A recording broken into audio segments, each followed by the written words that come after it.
வணக்கம், இது உங்கள் சமையல் வித் வினியா. இன்றைக்கி நாம் உருளைக்கிழங்கு மசால் கறி எப்படி செய்கிறது அப்படிங்கிறத பற்றி பார்க்கலாம். அதுக்கு முன்னாடி நம்ம சேனலை இன்னும் சப்ஸ்கிரைப் பண்ணலைன்னா சப்ஸ்கிரைப் பண்ணுங்கள், லைக் பண்ணுங்கள், ஷேர் பண்ணுங்கள், மறக்காமல் கமெண்ட் பண்ணுங்கள். இப்போ முதல்ல உருளைக்கிழங்கு மசால் கறி செய்கிறதுக்கு வறுத்து அரைக்க வேண்டிய மசாலாவுக்கு என்னெல்லாம் தேவைங்கிறத பார்க்கலாம், எப்படி பண்ணணுங்கிறத பார்க்கலாம். ஃபஸ்ட்டு ஒரு வானிலையில் எண்ணெய் விட்டு அரை முடி தேங்காயை வெட்டி இதில் போட்டு வறுக்கலாம். துருவி கூட நீங்கள் சேர்த்துக்கலாம். நான் வெட்டி சேர்த்துருக்குறேன். இதை நல்லா கோல்டன் கலராக ஆகிற வரைக்கும் நல்லா வறுத்துட்டே இருக்கணும். இப்போது இது பாதி அளவுக்கு வறுந்துடுச்சு. இது நல்லா கோல்டன் கலர் ஆகிற வரைக்கும் நல்லா வறுத்துக்கலாம்.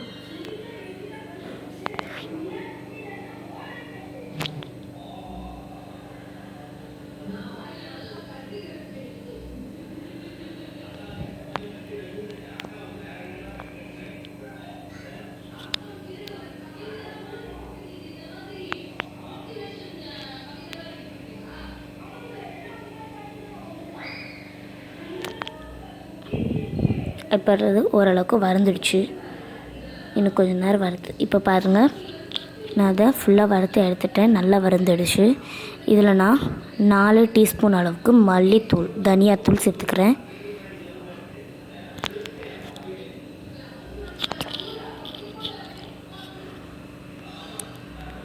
அதுக்கப்புறமா 2 டீஸ்பூன் அளவுக்கு வத்தல் பொடி, மிளகாய்த்தூள் சேர்த்துருக்குறேன்.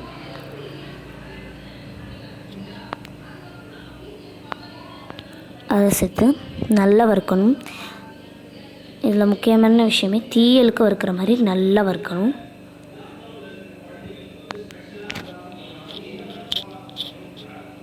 இதோ இதை மாதிரி இதில் நான் விரல் நீளம் அளவுக்கு இஞ்சி, 2 டீஸ்பூன் சோம்பு, விரல் நீளம் அளவுக்கு இஞ்சி, 2 டீஸ்பூன் சோம்பு, பூண்டு 5 பல், அப்புறமா அன்னாசிப்பூ எல்லாம் சேர்த்து போட்டிருக்கேன். அதில் 2 ஏலக்காய் சேர்த்துருக்கேன். இப்போ இன்னொரு வானிலையில் கொஞ்சம் எண்ணெய் விட்டு அது நல்லா சுடனதுக்கப்புறமா 3 பச்சை மிளகாயை நறுக்கி போட்டுட்டு நல்லா வதக்கிக்கிறேன். நல்லா வறுத்துச்சு. இப்போ இது கூடயே நான் வெங்காயத்தையும் சேர்த்து நல்லா வதக்கி எடுத்து வச்சுருக்கேன். ஒரு தக்காளியும் இது கூட நான் சேர்த்துக்கிறேன்.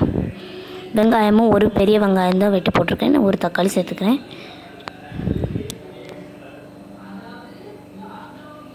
இப்போ இது நல்லா வதக்கிக்கலாம். நல்லா வெந்துடுச்சு. இப்போ முதல்ல நான் சொன்ன பொருள் எல்லாம் அரைச்சி பேஸ்ட்டாக எடுத்துருக்கேன். அந்த பேஸ்ட்டு இதில் சேர்த்துக்கலாம். முதல்ல நம்ம வறுத்த பொருள் எல்லாம் தண்ணி விட்டு நல்லா அரைச்சி இந்த மாதிரி பேஸ்ட்டாக எடுத்துக்கிறோம்.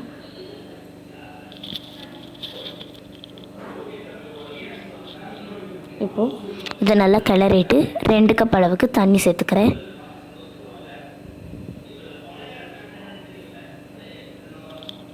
தண்ணி சேர்த்து நல்லா கிளறிக்கலாம். நல்லா கிளறிட்டு இப்போ பாருங்கள், இது ரொம்ப நல்லா கொதிச்சிடுச்சு. இப்போ நான் வேக வச்சு உரித்து மசிச்சு வைக்கப்பட்ட உருளைக்கிழங்கு 3 உருளைக்கிழங்கு எடுத்துக்கிறேன். கூடுதலாக சேர்த்துக்கிட்டாலும் டேஸ்ட் நல்லா தான் இருக்கும். இப்போ இதை அவ்வளோத்தையும் இதில் சேர்த்து நல்லா கிளறிக்கலாம். இப்போ ரொம்ப சுவையான உருளைக்கிழங்கு மசால் கறி தயாராகிடுச்சு. செஞ்சு பார்த்துட்டு எனக்கு கமெண்டில் சொல்லுங்கள். நன்றி.